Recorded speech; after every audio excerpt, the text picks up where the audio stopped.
Welcome back to our channel. The GOAT birthday ஷார்ட்ஸ்ன்னு சொல்லிட்டு ஏஜஸ் என்டர்டைன்மெண்ட்லேருந்து நைட்டு 12 o'clock ஒரு சூப்பரான வீடியோ ரிலீஸ் பண்ணியிருந்தாங்க. இது கிட்டத்தட்ட ஒரு கிளிம்ஸ் வீடியோ மாதிரி இருந்துச்சு. ஆக்சுவலாக ஒரு 50 செகண்ட்ஸுக்கு தான் அந்த வீடியோ இருந்துச்சு. பட் அதோட குவாலிட்டி, அதில் இருக்க ஷார்ட்ஸ் எல்லாமே ரொம்பவே பக்காவாக இருந்துச்சு. ஒரு ஹாலிவுட் மூவிக்கு ஈக்குவலாக இருக்கிற மாதிரி அந்த கிளிம்ஸில் காட்டியிருந்தாங்க. ஸோ அதோட பிரேக் டவுன் தான் இப்போ நம்ம பார்க்க போகிறோம். அந்த வீடியோவில் என்னென்னலாம் வந்துச்சு, அதில் என்னென்னலாம் ஃப்ரேம்ஸ்லாம் இருந்துச்சு, அதில் நமக்கு என்னென்னலாம் பார்த்தோம், என்னென்னலாம் தெரிஞ்சு, எதுவும் ஹிடன் டீடைல்ஸ் இருக்கான்னு சொல்லிட்டு நம்ம டீட்டெயிலாக பார்க்கலாம். ஸோ நீங்கள் அந்த வீடியோ இன்னும் பார்க்கலன்னா அஃபிஷியல் வீடியோ பார்த்துட்டு இந்த வீடியோக்குள்ளே வாங்க. ஸோ நம்ம லெட்ஸ் கெட் ஸ்டார்ட்லேயே கல்பத்தி எஸ் அகோரம் பிரசன்ஸுங்கும் போது ஒரு கண்ட்ரியோட டாப் வியூலேருந்து ஒரு ஆங்கிள் காட்டியிருப்பாங்க. அந்த வியூவுமே ரொம்பவே நல்லா இருந்துச்சு. அங்கே சுற்றி இருக்க பில்டிங்ஸாக இருக்கட்டும், அங்கே தூரமாக தெரிய ரிவர் ஆகட்டும், செம்மையாக இருந்துச்சு. அதுக்கப்புறம் ஒரு பைக் சேஸ் காட்டுறாங்க. அதில் ஃபர்ஸ்ட் வந்து it's time to hear the unheard அப்படின்னு வருது. அதுக்கப்புறம் it's time to know unknown வருது. நெக்ஸ்ட் வந்து வெங்கட் பிரபு ஹீரோ, யுவன் சங்கர் ராஜா மியூசிக்கல் இதெல்லாம் வரும்போது ஒரு பக்காவான சேஸ் வரும்போது இந்த பிக்சர் ஹாப்பி பர்த்டே த கோட் அப்படின்னு போடும்போது 2 விஜய் இருக்கிறத காட்டுறாங்க. நம்ம ஆல்ரெடி போஸ்டர்ஸ்ல பார்த்துருப்போம், நிறைய ஆல்ரெடி யூடியூப்ல பேசியிருப்பாங்க நிறைய சேனல்ஸ்ல. அதில் நம்ம என்ன சொல்லியிருந்தாங்கன்னா, இது டைம் டிராவல் மூவிங்கிற மாதிரி சொல்லியிருந்தாங்க. ஸோ இது அப்பா மகன் கேரக்டரா இல்லை ஒரே விஜய் 2 விதமான டைம்லைன்ல இருந்து ஒரே இடத்துல மீட் பண்ற மாதிரியா அப்படிங்கிறது நமக்கு தெரியல.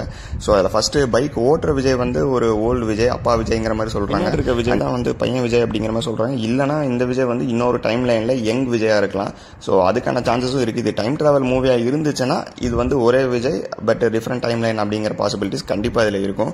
ஸோ இதுல வந்து ஃபர்ஸ்ட் வந்து இந்த போஸ்டர், அதாவது ஃபர்ஸ்ட் லுக்கோட போஸ்டர்ல ஒரு காரோட மேல, அதாவது ஒரு சன்ரூஃபுக்கு மேல பைக்ல போறப்ப ஷூட் பண்ற மாதிரி ஒரு சீன் போட்டிருப்பாங்க. ஐ மீன் ஒரு பிக் போட்டிருப்பாங்க. அந்த பிக் வந்து எனக்கு தெரிஞ்சு இந்த ஃபைட் சீன்ல தான் வந்திருக்கும் அப்படின்னு நினைக்கிறேன். ஸோ நெக்ஸ்ட் ஃப்ரேம்ல பாத்தீங்கன்னா இப்ப விஜய் திரும்பி நிக்கிற மாதிரி போட்டிருப்பாங்க. மிஷன் ஆபரேஷன் நடக்கிற ஒரு இடத்துல எதையோ பார்த்துட்டு இருக்கிற மாதிரி போட்டிருப்பாங்க. சுத்தி நிறைய ஸ்கிரீன்ஸ் எல்லாம் இருக்குது.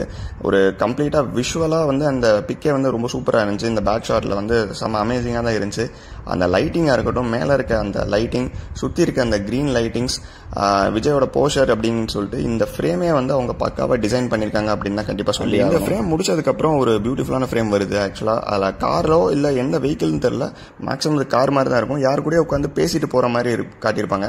இது வந்து இந்த அப்பா விஜய் இல்லைன்னா அந்த ஓல்டு விஜயா இருக்கலாம். ஸோ வெளியே நிறைய மக்கள் நின்று போட்டோஸ் வீடியோஸ் எல்லாம் எடுத்துட்டு இருக்காங்க, பார்த்துட்டு இருக்காங்க. அந்த கண்ணாடியோட ரிஃப்ளெக்ஷன்ல தெரியுது. இதுவுமே அதே ஃபாரின் கண்ட்ரில தான் எடுத்திருக்காங்க. ஸோ இதுல நிறைய பேர் வந்து ஏதோ ப்ரொடெஸ்ட் பண்ற மாதிரி போஸ்டர்ஸ் எல்லாம் வச்சிருக்காங்க. ஸோ ஏதோ பிரச்சனை வெளியே நடக்கிற மாதிரியும் விஜய் அந்த ரூட்ல டிராவல் பண்ணிட்டு போற மாதிரி இருக்கிறதுக்கான வாய்ப்புகள் நிறைய இருக்கலாம். பட் இதோட ஃபுல் ஸ்டோரி பேக்ரவுண்ட் வந்து நமக்கு இந்த பாயிண்ட்ல தெரியாது. பட் சம்திங் வந்து நம்ம இந்த பிக்ல இருந்து நம்மளால தெரிஞ்சுக்க முடியுது ஆக்சுவலா. அண்ட் நெக்ஸ்ட் போஸ்டர் பார்த்தா லைக் அந்த அப்பா விஜய் இல்லைன்னா ஓல்டு விஜய் கேரக்டரை வந்து ஷூட்டிங் இதில் டார்கெட்டில் பிக் இருக்கிற மாதிரியும், அதை ஆல்ரெடி கன் ஷாட்ஸ் வந்து அந்த இடத்துல நிறைய நடந்திருக்க மாதிரியும் காட்டுறாங்க.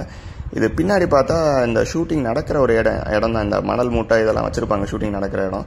ஸோ அது மாதிரி ஒருவேளை இது ப்ராக்டிஸ் பண்ணுற ஏரியாவா இல்லை ரியல் ஷூட் பண்ணுற, ஐ மீன் ஏதாவது ஒரு பர்டிகுலர் ஆர்மி இல்லைன்னா ஒரு பர்டிகுலர் ஆர்கனைசேஷனில் இந்த மாதிரி வச்சிருக்காங்களா அப்படிங்கிறது நமக்கு தெரியல. இந்த ஷாட்டுமே ரொம்ப பியூட்டிஃபுல்லாக இருந்துச்சுன்னு தான் சொல்லணும். ஒரு மார்னிங் டைம்ல தான் இதை எடுத்திருக்காங்கன்னு நினைக்கிறேன். ஏன்னா சுற்றி சன்லைட் தெரியுது அந்த 2 சைட்லையுமே. அண்ட் இந்த ஷாட்ல பார்த்தா ஏதோ ஒரு ஃபயர் ஆக்சிடென்ட் நடக்கிற மாதிரியும், அதில் விஜய் வந்து உள்ளேருந்து வர்ற மாதிரி அப்படியே போட்டிருப்பாங்க. ஆனால் ஒரு பேக் இருக்குது, ஒரு ஷர்ட், டை, இந்த காஸ்டியூம்ல வந்து லைக் நம்ம போஸ்டர்ஸ்ல பார்த்த மாதிரியும் விஜயோட கேரக்டர் வந்து ஏர்கிராஃப்ட் சம்மந்தப்பட்டதா இல்லை வேற எதுவும் ஒரு மிஷன் சம்மந்தப்பட்டதா நமக்கு தெரியல. இந்த சீன்ல பார்த்தா ஃபயர் ஃபைட்டிங்க்கு ஏதாவது ஹெல்ப் பண்ற மாதிரி இருக்க சீனா, அந்த மாதிரி கேரக்டரைசேஷனா அப்படிங்கிறது நமக்கு தெரிஞ்சுக்க முடியல. பட் ஏதோ ஒரு ட்ராஜடி, ஏதோ ஒரு ஃபயர் ஆக்சிடென்ட் நடந்து அதுல இருந்து தப்பிச்சு வர்ற மாதிரியோ இல்ல இந்த சீன்ல மேபி யாரையாவது காப்பாற்ற போற மாதிரி இருக்கலாம் அப்படின்னு சொல்லிட்டு தான் நாங்க கெஸ் பண்ணிட்டு இருக்கோம். ஸோ இந்த சீனுமே, ஐ மீன் இந்த ஷாட்டுமே ரொம்பவே பியூட்டிஃபுல்லா இருந்துச்சு. நெக்ஸ்ட் ஷாட் தான் என்னோட ஃபேவரட் ஆக்சுவலா. இது ஒரு கண்டிப்பா ஒரு ஃபைட் சீனா இருக்கும். ஏதோ ஒரு ஃபிளாட்டோ அபார்ட்மெண்ட்லயோ இல்ல பெரிய பில்டிங்ஸ்லயோ ஒரு பயங்கர சேஸ் அண்ட் ஃபைட் சீன்ஸ் மாதிரி இருக்குது. யாரோ பின்னாடி நிக்கிற மாதிரியும், அதுக்கு பின்னாடி வந்து விஜய் வந்து ஏர்ல வந்து ஒரு கிக் பண்ற மாதிரியும் இருக்கு. இது வந்து அந்த சீனே நல்லா இருக்கு. எனக்கு தெரிஞ்சு இந்த ஃபைட் சீக்வன்ஸ் வந்து கண்டிப்பா பேசும்படியா இருக்க வாய்ப்புகள் நிறையவே இருக்கு. ஏன்னா இந்த சீன்ஸ்ல பார்க்கும்போது நிறைய, ஐ மீன் ஹாலிவுட் லெவல் மேக்கிங் தான் நமக்கு தெரியுது. ஸோ இது கண்டிப்பா ஒரு பியூட்டிஃபுல்லான ஃபைட் சீனா இருக்க வாய்ப்புகள் நிறைய. இந்த ஷாட்லாம் முடிச்சதுக்கு அப்புறம் ஒரு ஷாட் வருது. அதாவது அதுல வந்து ஜஸ்ட் விஜய் மட்டும் தான் இருக்கிற மாதிரி. இது எனக்கு தெரிஞ்சு கார் டிரைவ் பண்ற மாதிரி தான் நினைக்கிறேன். ப்ராப்பரா ஸ்டீரிங் பார்க்க முடியல. பட் இந்த லுக் அண்ட் போஸ்டரை வச்சு கார் டிரைவ் பண்ற மாதிரியோ இல்ல யாரும் எதிர்பார்த்து பாக்குற மாதிரியா அப்படின்னு எனக்கு தெரியல, சரியா கெஸ் பண்ண முடியல. பட் இதுல ஜஸ்ட் ஒரு சிங்கிள் ஐ மட்டும் காட்டிட்டு யாரையோ பாக்குறதோ இல்ல டிரைவிங்கா இருக்கும் தான் அப்படின்னு தான் நாங்க கெஸ் பண்றோம். ஸோ இந்த ஷார்ட்ஸ் எல்லாம் வச்சுதான் இந்த சின்ன 50 செகண்ட்ஸ் ஒரு கிளிம்ஸ் வீடியோ வந்து வந்து அவங்க ரிலீஸ் பண்ணியிருந்தாங்க. எல்லா சீன்ஸுமே நல்லா இருந்துச்சு. ஐ மீன் அந்த வீடியோஸாக இருக்கட்டும், அவங்க காட்டின சின்ன சின்ன பிக்ஸாக இருக்கட்டும், எல்லாமே சூப்பராக இருந்துச்சு. கண்டிப்பாக இந்த வீடியோவில் உங்களோட ஃபேவரட் எதுன்னு சொல்லிட்டு கமெண்ட்டில் மறக்காமல் மென்ஷன் பண்ணுங்கள். அண்ட் நெக்ஸ்ட் திங் வந்து இந்த படத்துக்கு நீங்கள் எவ்வளோ தூரம் வெயிட் பண்ணுறீங்க அண்ட் உங்கள் எக்ஸ்பெக்டேஷன் எவ்வளோ இருக்குன்னு சொல்லிட்டு டெஃபினட்டாக மென்ஷன் பண்ணுங்கள். See you in the next video. Bye bye.